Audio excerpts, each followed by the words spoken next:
Amateur Traveler is in its 20th year now, but can you imagine if I had people on the show who had never been to the destination, but had just read about it or seen a movie about it? That wouldn't make any sense at all, and you wouldn't listen. We all know how important it is to receive advice from people who know a destination to get the most authentic local experience. And a great option for experiencing this is Explore Worldwide and their authentic small group adventures, led by local tour leaders, perfect for solo travelers who want to meet like minded people with a desire for adventure. I'm often an independent traveler, but two of my last three trips were with small group tours because they organize everything and it's a lot easier. If you want to recreate the tour I did to Malta, they have a Malta and Gozo Discovery Tour. I'm intrigued by one of their tours called A Taste of Sicily. The company again is Explore Worldwide, and visit exploreworldwide.com to learn more. And thanks to Explore Worldwide for sponsoring this episode of Amateur Traveler. The nights are long, the days are short, and the weather is chilly to downright cold, depending on where you are. It's a good time to slip into a Quince iconic Mongolian cashmere sweaters, which start at only $50. You can treat yourself to everyday luxury at an affordable price with Quince.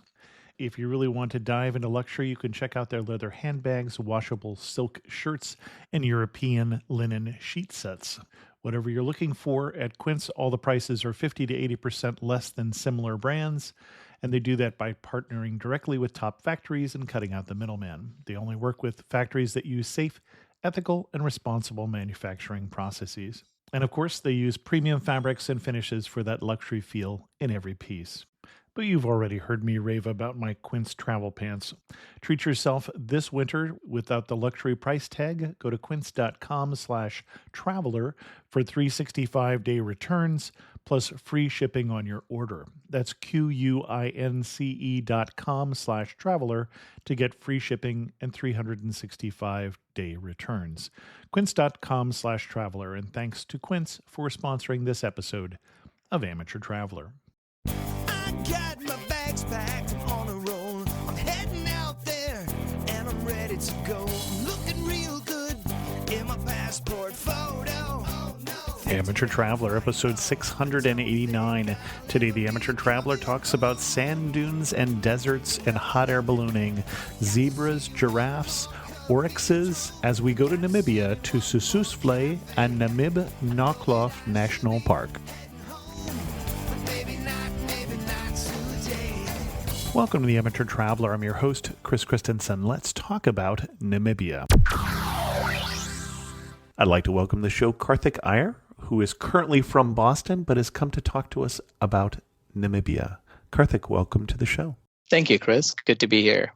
Now, you pitched me a region of Namibia we haven't talked about in the 2 episodes that we have done on this South African country. Where are we going to talk about today? The region of Namibia that I am keen to talk about today is a place called Sossusvlei. Sossusvlei is essentially a set of marshes that's located in the southern part of the Namib Desert. And it's basically a large salt and clay pan.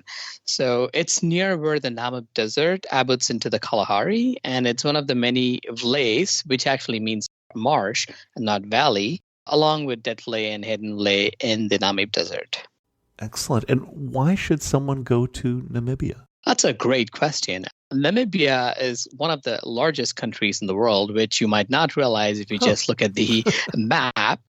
Specifically, when you really think about it, it brings to mind, if you've ever seen the pictures of large, massive orange dunes that are standing up against the sky, infinite sea of sand dunes that are stretching out onto infinity with beautiful night sky and what have you, that's exactly what Sossusvlei is. Interestingly enough, the area of this whole Sossusvlei salt pan is 32,000 square kilometers. So that's a giant sand sea, and to say that it's isolated does not even begin to cover it. Excellent. I'm going to enjoy this episode. Just for background for people, My son used to edit this show. When we did the very first show on Namibia, he was the editor. He was the editor while he was in college and then a little bit afterwards. And at the time, he had said he was going to stop traveling with us. He had seen enough cathedrals in Europe and wasn't interested in going places. And when we did the first episode on Namibia, he edited it and sent it along with a note that said, well, that Namibia sounds interesting. And it was like, who are you and what have you done with my son? And we've had that kind of reaction to this country on the show where we've had people who've gone for their honeymoons or who have gone and loved it. It is well up on my list, so I'm excited about this. Where are we going to start? Before we get into all the sand dunes and the other fun stuff, I do think that it's helpful to start with the city of Windhoek. The capital. Exactly. That actually includes a church, which your son may or may not find interesting.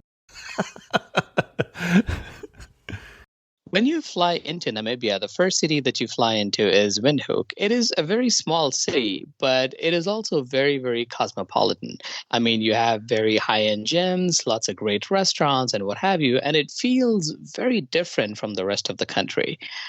There are a couple of interesting places that I think everyone should visit. The first one is the Independence Memorial Museum, which was actually built by North Korea. Ha. Exactly. I know. That was exactly my reaction. The interesting thing about this museum is that it showcases the history of the Namibian resistance to colonialism. In this case, that'd be colonialism from South Africa predominantly, or you're talking about the German colonialism? This is colonialism from Germany. Okay. One of the things that's not very well known is that in the early 1900s, about 100,000 Namibians were killed, with about 20,000 German troops involved, where General Lothar von Trotha issued orders to basically kill every male and drive all the women and children into the desert. Now, what's interesting is that historically, this is considered the first genocide of the 20th century. And in many ways, apparently, the Nazis were sort of inspired by the approach that the general took in how Namibia was subjected to this sort of genetic cleansing, if you will. So this is not something that I had ever heard of or known. And it was really terrifying to read and hear about how this set the prelude to, subsequent German actions around the world. So in many ways, going to this museum and hearing about the suffering of the Herero and the Nama people brought to light a history that I think is very much hidden when it comes to the Western world. It's interesting. I know more about the trouble that Namibia had with South Africa because I saw some of that when I was, for instance, down in Cape Town, and you go to the museum, the island prison where Nelson Mandela was and all of the other leaders. They also talk there about the South African imperialism. I want to use the term. I don't know if that's the correct term in this case, when it's your neighbor, had over the later period after the Germans pulled out. So they had some tough times. They had some tough times, and they certainly do talk about that as well. But a lot of it is focused on essentially the genocide of the people, much more so than the subsequent independence from South Africa. The other place that you should definitely check out in Windhoek is a church that's called the Christ Church, which was built by the famous German architect Gottlieb Redeker. The interesting thing about this church is this was designed at the period when the genocide happened, but with the idea of peace. So it was originally called a Church of Peace, and the whole idea behind it was to bring together the various communities that were warring.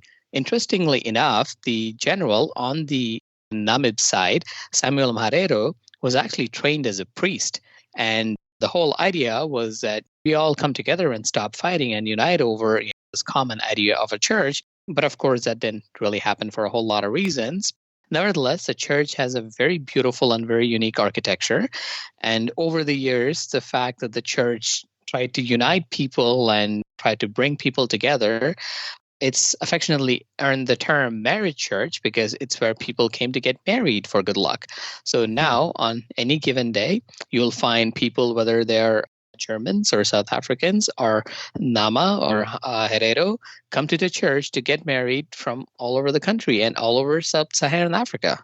And I imagine that someone might be able to tell what group they're from by the traditional dresses. I believe so, yes. Okay. Not a lot of experience there. Okay. Not a lot of experience there, no, unfortunately. I've only been married to my wife very recently, so That's okay. You don't need to marry multiple people to get more experience on my behalf. So excellent. Where else? Anything else we want to do in Windhoek before we head out into the desert? other than that, there's obviously the Tintin Palace, which is the Namibian parliament. Apparently, this is also very interesting to go in and visit because the way the parliament is designed, it has taken a lot of influence from the more traditional Namibian cultures and tribes and so on. Unfortunately, the day that we went, it was closed, so we could not get a tour to see inside.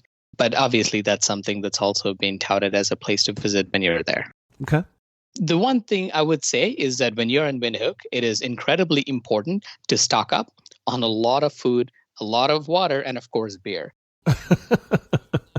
You're not going to run into any 7-Elevens or gas stations on the way. Okay. And so stock up on as much as you can.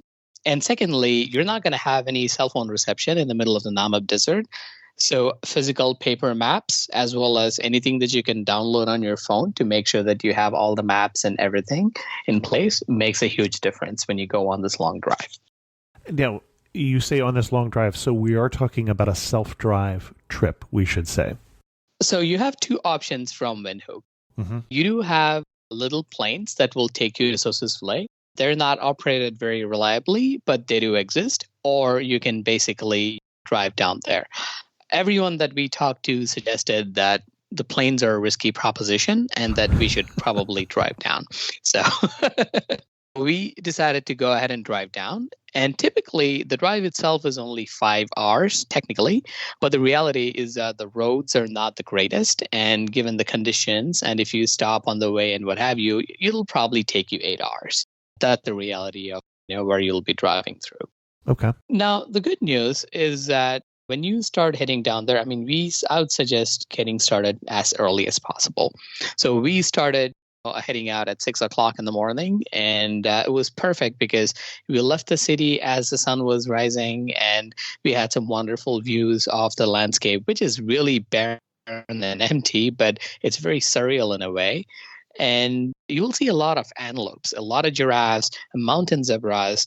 Some others have seen cheetahs as well. We did not see any, but you'll just see wildlife as you get closer and closer into the wild country. Well, and there's one question I forgot to ask about the stocking up part. Is there a particular beer we're supposed to pick up? I asked this for my beer drinking friends. I'm not a beer lover, so it didn't occur to me until later here. I do not remember off the top of my head, but all I'll say is that there was not a whole lot of variety there. So, got it. From Windhoek, as you start driving, there is a beautiful place called the Naukluft Mountain Zebra Park. Depending on the time of the year, you can see massive herds of mountain zebras. Unfortunately, we were there at a time when we couldn't see them. But it was this amazing oasis of greenery, which is in the middle of this barren Martian landscape, for lack of a better term. The only place in the world that comes closest to this is the Australian outback. That's what Namibia reminded me of, this massive desert and open area. And watching this oasis of greenery with all these beautiful, strange-looking flowers and flora and fauna was just incredible. Well, and you say open landscape. I'm picturing, for instance, being in the Sahara, and deserts don't always look like what we think. For instance, even the Sahara isn't all sand dunes. What is this that I'm seeing? Is it sand? Is it scrub? Is it barren rock? It's not like the Sahara. It's much more like a combination of Death Valley with sand dunes. Okay. So that's the way that I would describe this as. Okay. The interesting thing is, in the middle of all this complete barren landscape, on the way to the zebra park, we ran into a family of San, one of the local tribe.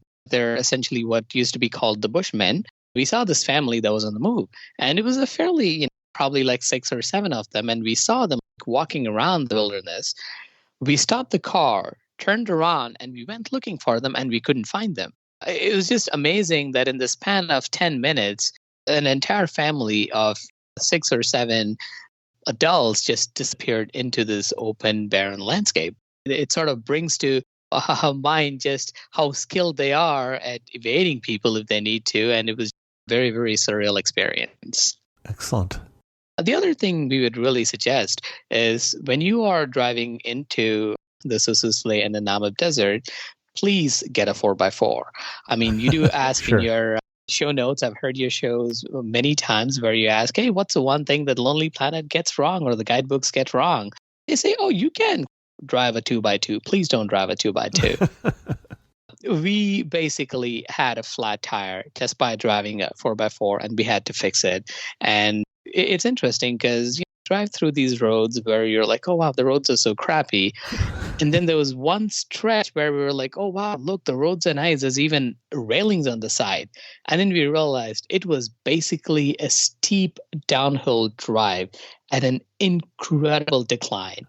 And imagine sand and gravel and wind blowing on the road. So you're hydroplaning on sand down this decline. And you realize that is why they actually have railings and nicer roads here.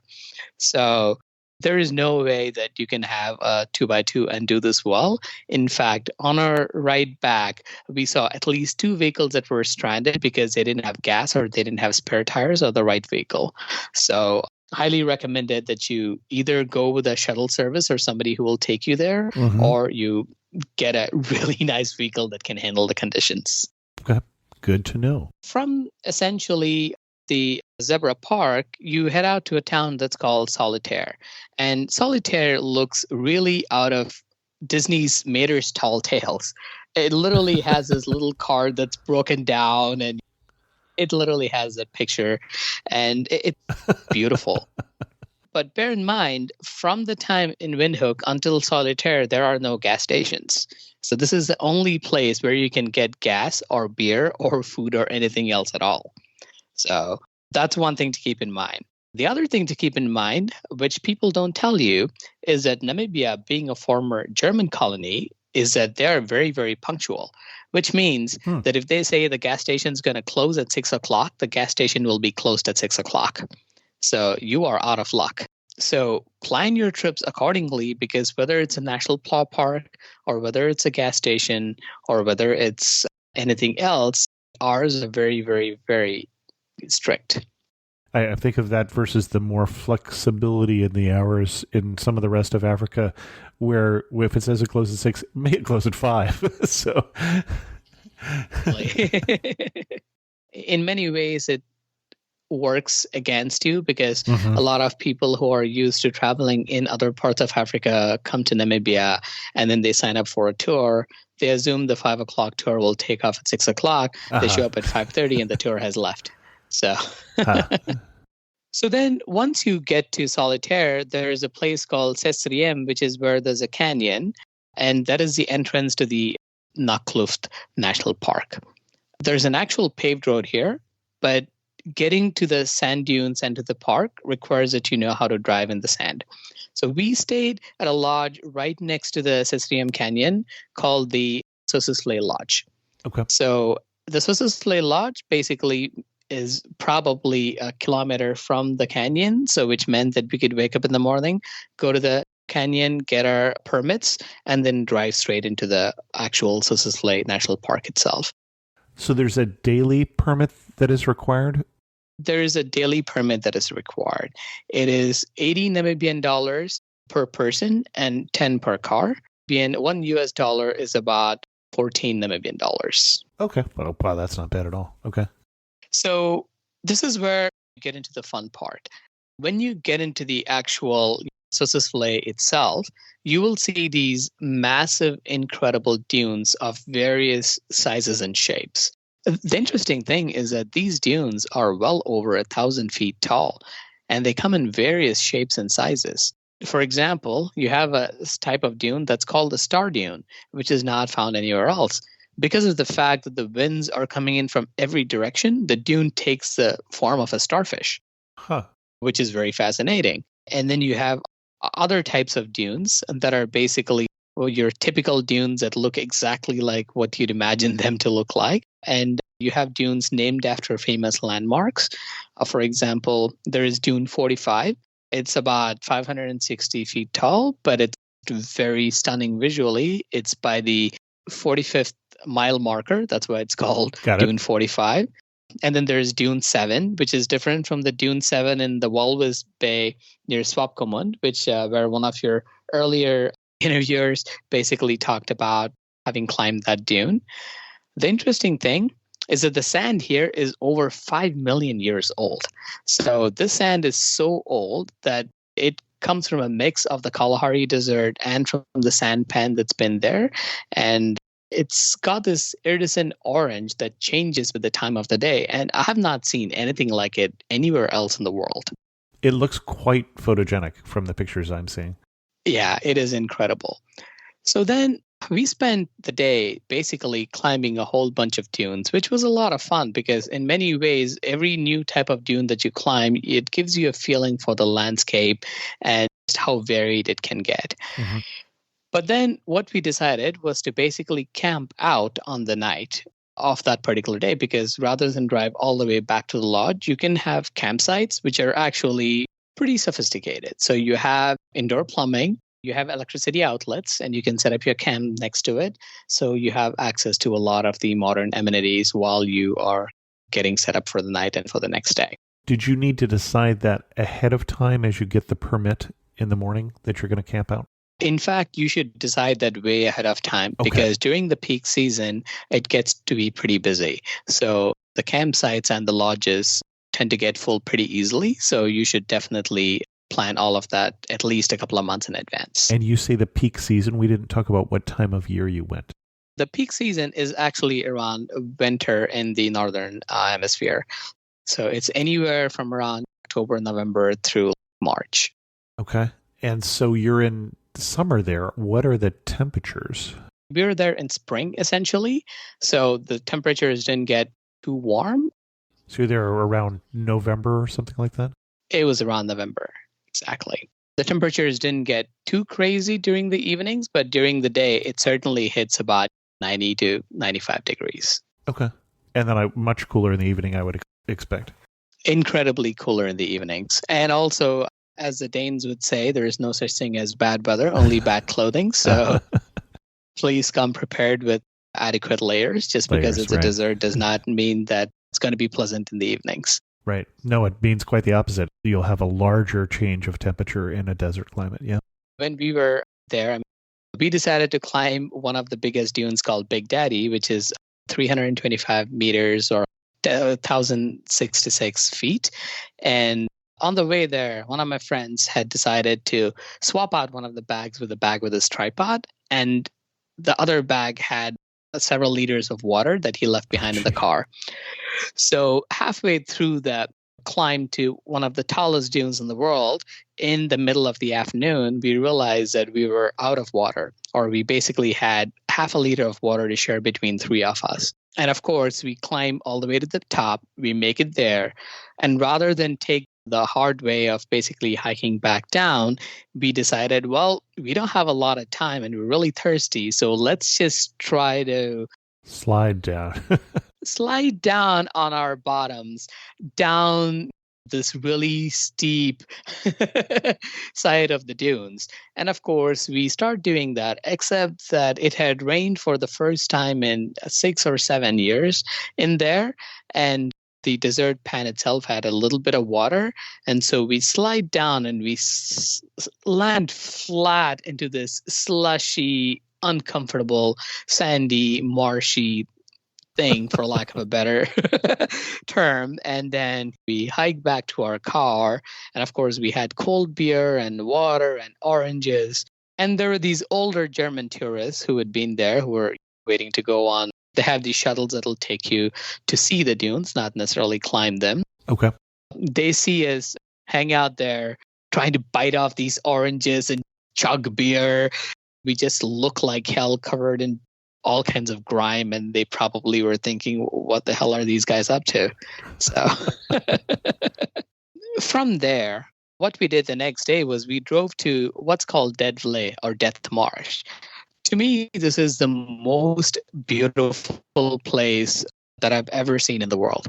This is a gorgeous clay pan with dead trees that haven't rotten away because there's no humidity. Mm-hmm. These trees are hundreds of years old, and they are skeletons of camel thorn trees. And they're sitting here in the middle of the cracked desert pan. And walking around and exploring these trees and looking at this is amazing. And it gets really hot very quickly. So what I'd suggest is getting started on this as soon as possible and taking in the views while you still can. In the afternoons, it gets prohibitively hot because you don't have any shades of the dunes because it's very open, which means that you're getting inundated by both the sun as well as the reflection from the clay pan onto you. So it can get very unpleasant very quickly. Well, and we talked about wearing layers, and clearly you're bringing sunscreen. Are there other recommendations you would have for clothing? A hat, I'm assuming. The one thing I learned the hard way is that your neck will burn incredibly easily, especially your neck and the back of your head. A hat doesn't quite cover it. So having some sort of a towel, or what the Arabs would wear, right? Something that basically covers up that part is very, very helpful. The second thing is everybody tends to ignore their legs. I made the same mistake. I wore shorts. I had my upper body very thoroughly covered, and my legs were burned in ways that I had never imagined they could burn. And I'm talking knees and ankles and calves. Your legs are right next to the salt pan, and you have all the sun that's reflecting off of it. Trust me, having burned legs makes it really hard to put socks on for a long, long time. Yep. One thing we didn't talk about is the name of the national park and what it means. I don't know if this is something that you caught in your travels. I mean, the name of the national park is Naukluft National Park. It is essentially considered the largest game park in Africa. It's part of the Naukluft mountain range, and obviously you have the Namib Desert as well, but I'm not entirely sure of the etymology. Namib means open space, and therefore Namibia, the land of open spaces. Interesting. Which I just learned moments ago, so I thought it would be interesting to people because I think that's very descriptive.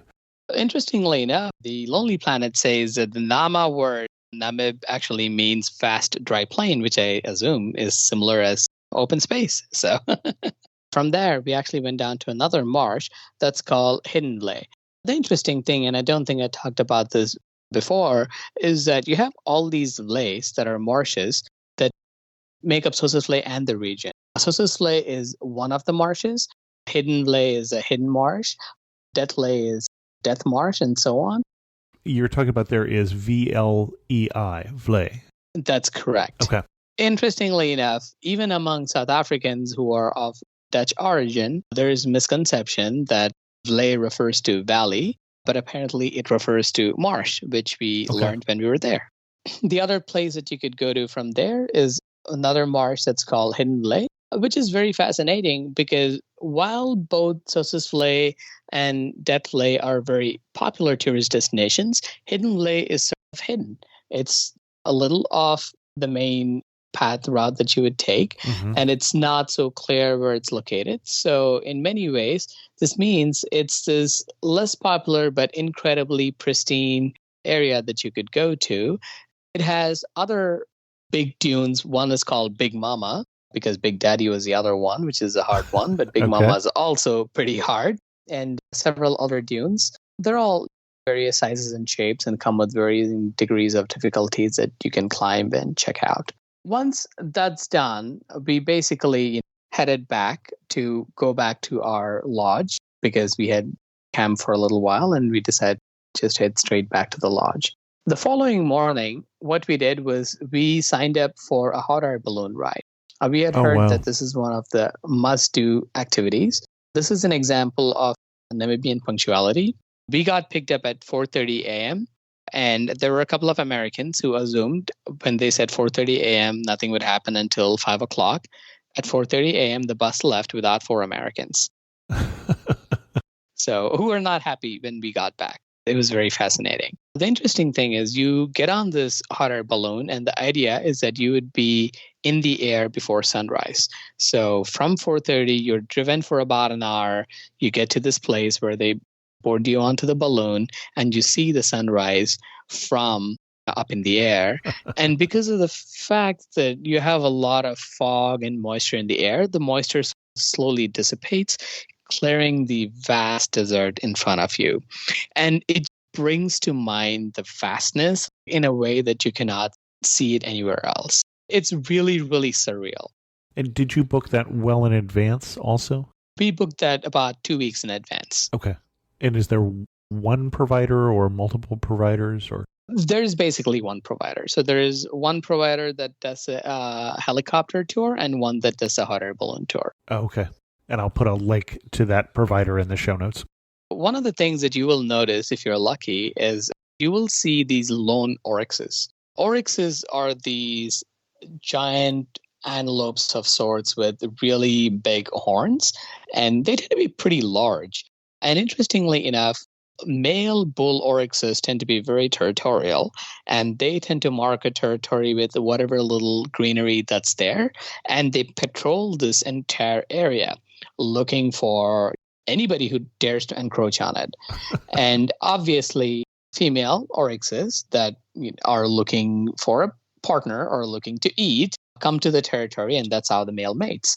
So as you can see from the pictures, we saw some male oryxes that were basically patrolling this area nonstop, and it's so vast, so empty, but not, early in the morning, this oryx had been there making tracks back and forth. It was very surreal and unbelievable experience. Well, and if people can't picture an oryx, it's the one with the long, straight horns. They're what, 1.5 feet long or something like that? Half a meter? Actually, they're almost 3 feet long. I was underestimating. Okay, wow. Oh, wow. I didn't realize they were that long. I mean, well, you probably didn't get right up next to it, I would assume, having some common sense. We were actually warned not to get closer to oryxes because they are extremely aggressive, and because it's only the male oryxes that tend to roam closer to the roads and what have you, they tend to get very, very aggressive and attack people. Yeah, one would think territorial sort of goes with that. Yeah, interestingly enough, they have a variety of oryx called the scimitar oryx, which is also with a lot more curved horns, if you will. One of the other interesting things that we noticed is we saw this flowering plant that's called Welwitschia. It's a large plant that's considered a living fossil, and that's only found in the Namib Desert. This is interesting because Welwitschia is one of these large, massive flowering plants whose pictures you've probably seen. They look like this prehistoric bunch of greens and flowers that hang out in the middle of the desert. It's fascinating seeing the size of it because it's mind-boggling to think that something that's larger than 3 people put together is a single plant. And they're large enough that you can see them from the actual hot air balloon ride. So when you go through the hot air balloon, you see these little spots of green and they tell you, oh, yeah, that's where the plant is. The first European who recorded seeing this plant, I just thought this was interesting, was a Austrian botanist, Friedrich Welschwisch. He was quoted as saying they could do nothing but kneel down and gaze at it, half in fear, lest a touch should prove it a figment of the imagination. So they had a similar reaction that you did. It's mind-boggling to imagine that in the middle of the massive, vast desert and salt pan with this incredibly alien-looking landscape, you have this massive plant that still manages to sustain life and manages to thrive even. And the contrast is striking in a way that you cannot put in words, because you see all this orange, all this vastness, and then you see this little bit of green and reddish, pinkish color, and the starkness stands out, and it seems so surreal to see this in the middle of it all. Interesting. And it is named after our good friend, the Austrian doctor. I did not know that. So then the hot air balloon landed at a really nice site, not on top of the sand dunes, but on top of a plateau of sorts that overlooked the sand dunes and the desert. And of course, in a few minutes, they had set up a full spread of some incredible food. Zebra carpaccio, kudu braai. Braai is South African barbecue, pancakes, and so on. Our pilots performed the sabrage, and served us some amazing champagne in the middle of the desert in this incredible, remote, desolate, yet pristine setting. And it was such a surreal experience. I mean, just sitting there with the wind blowing on our faces, trying not to get sand in our carpaccio, trying to drink our champagne as quickly as possible before it all flew away. Incredible, incredible experience. And from there, we basically were driven back to our lodge. On the way back to our lodge, we stopped by a canyon that's called the Caesarium Canyon. Interestingly enough, this is exactly near where the entrance to the park is as well. The history of the canyon is pretty interesting. There's a river that's called the Shaukab River, and this is one of the rivers that actually flows in through the Namib Desert. The source is in the Naukluft Mountains, and then it flows west and goes into Sossusvlei and ends there. Depending on the time of the year, right? I mean, the river goes in a little more or a little less. Sure. But the canyon that's actually being carved here is one of the oldest canyons in the world. It's about 4 kilometers from Caesarium. And interestingly enough, the name Caesarium in Afrikaans means 6 rawhide thongs. So it's basically, Okay. it's how many thongs do you need to attach to get to the water that's underneath the canyon. Okay. A practical knowledge. So you can visit this beautiful canyon that's out there and go hike at the bottom of it and check it out. It's really fascinating. And unlike, let's say, Grand Canyon and such, which has a majestic feel, this has a very much historic feel. There's no other way to put it.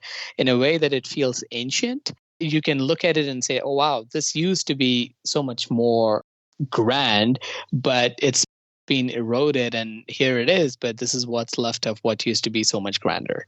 So that's sort of the sense you get. Well, and just for scale, we're talking about something that's more of a slot canyon or a wadi, depending on what part of the world you're from here, right? So we're 100 feet deep, not Grand Canyon scale. No. The canyon itself is supposed to be 16 million years old. The gorge is about 100 feet, and I believe the gorge itself was carved about 3 million years ago. That was the end of our trip. Seen these amazing dunes, climbed on top of a few, had a little adventure, checked out the Death Valley with all the trees, and then the Hidden Valley, and of course, the wonderful hot air balloon ride, seeing the oryxes and ostriches, and the Welwitschia, and of course, the Caesarium Canyon itself.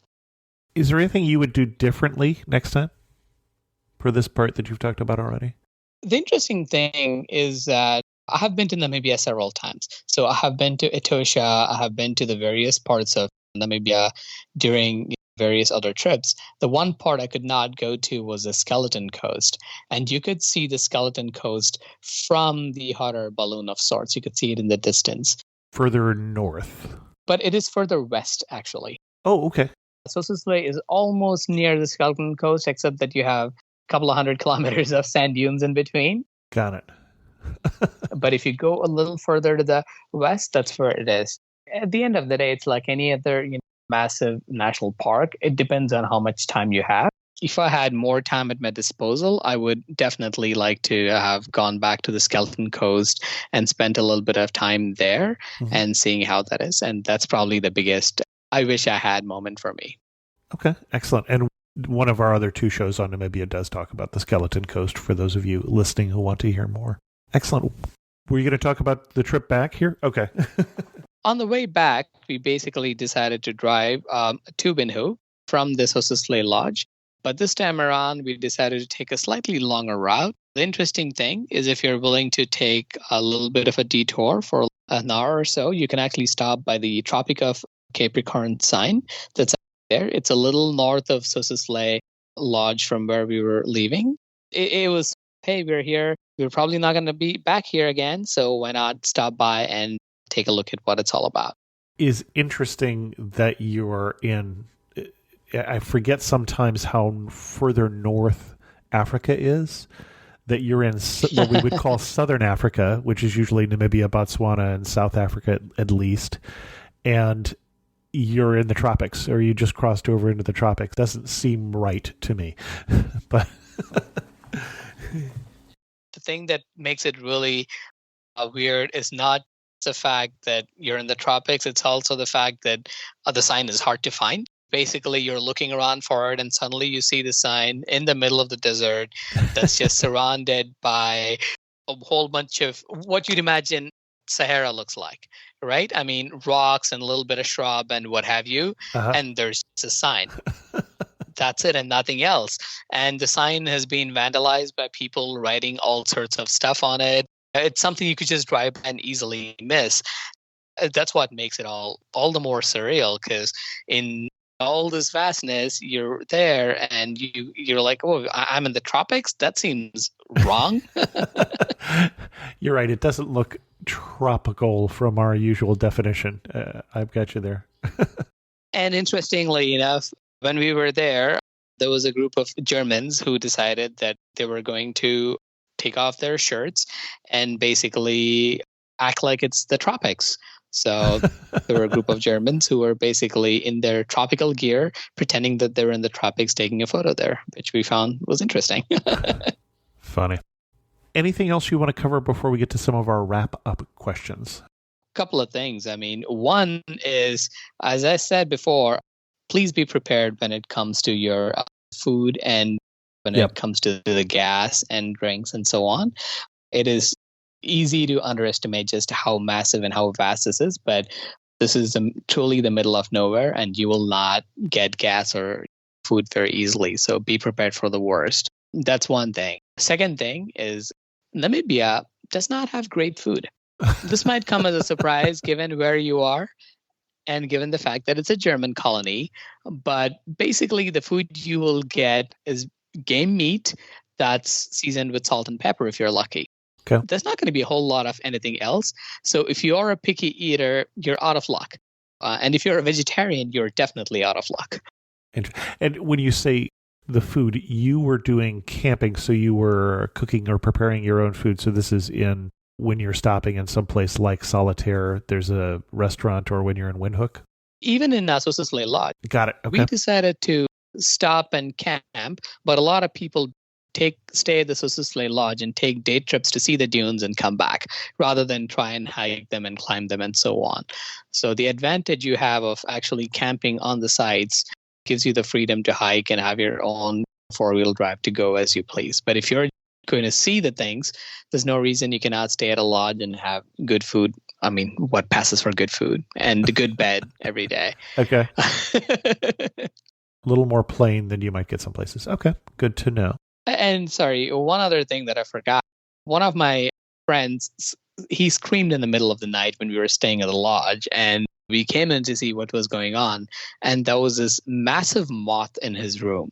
When we say massive, the moth probably had a wingspan of 1.5 feet that was in his room, and he freaked out. And of course, the lady came in, thought that he was being a little kid, and grabbed the moth and tossed it outside. She didn't think it was a big deal. But if you are somebody who's scared of insects and bugs, that's something to keep in mind, that massive insects are not uncommon. Important safety tip there. Couple questions. One is climbing the dunes. When you talk about climbing a large dune, how much time does that take? Depending on how good a shape you're in, you can probably climb a dune in about an hour and a half. So the Big Daddy probably took us like an hour and a half. Climbing down, obviously, depending on whether or not you decide to actually climb down or slide down the way we did, could take you anywhere from 30 minutes to another hour. And I'm seeing people climbing along the spine of the dune to get to the top, usually from the pictures I've seen. Yes.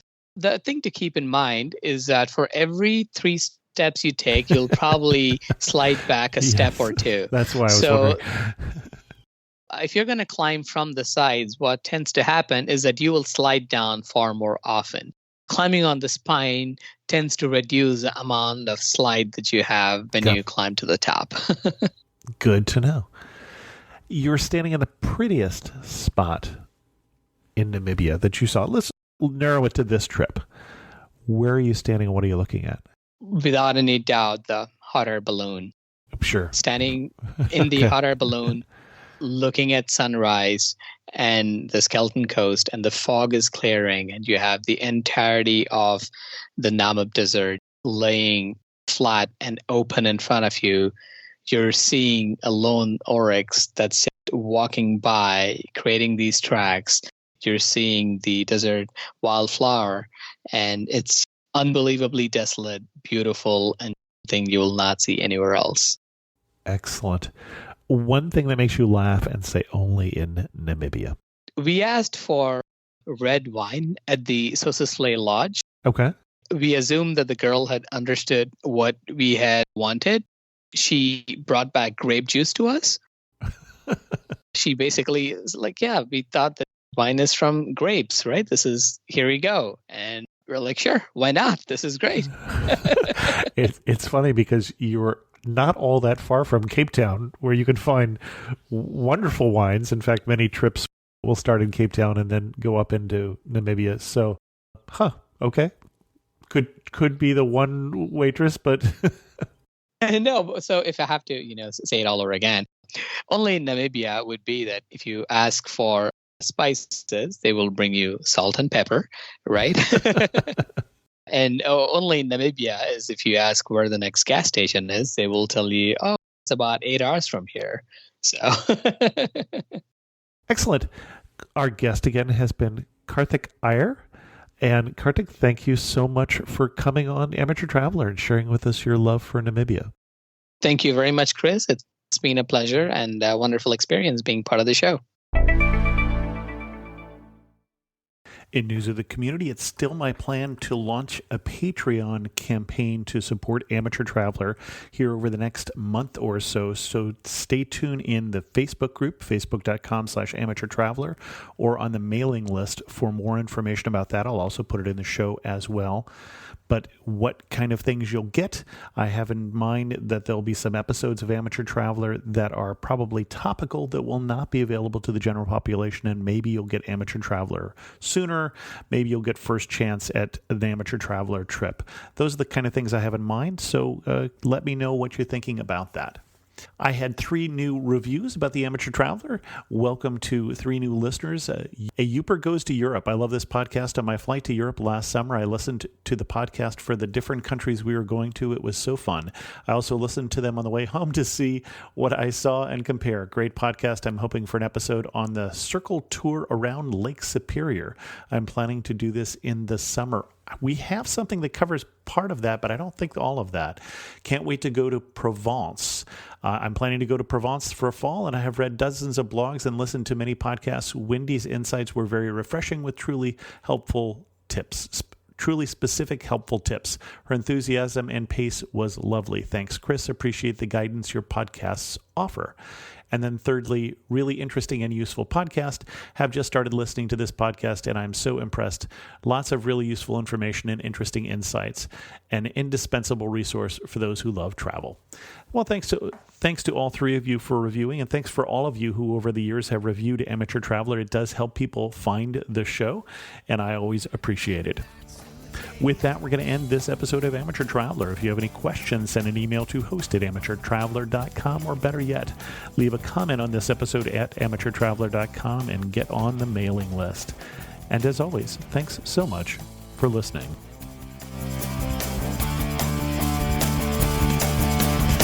I got to see one more cathedral. I got to sit in one